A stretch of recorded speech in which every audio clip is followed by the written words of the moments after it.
everyone, welcome back to our channel. In today's video I'm gonna tell you how to transfer money from eBay to Cashapp. So you cannot transfer money between eBay to Cashapp directly. There has to have a bank account link between in your eBay and Cashapp. So for that, just open your eBay account and click on add payment option, and here you will see a pop-up that will come up and it will ask you to add payment options.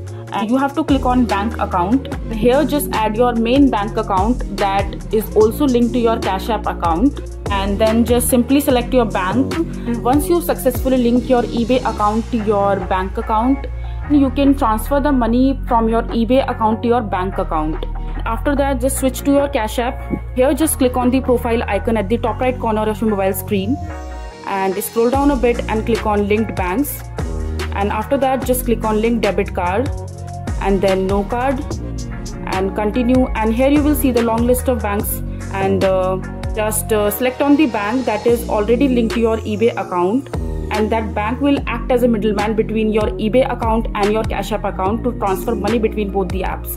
So that is how you transfer money from your eBay account to your Cashapp account. If you find this video to be helpful, make sure to like it, and I'll see you the next time.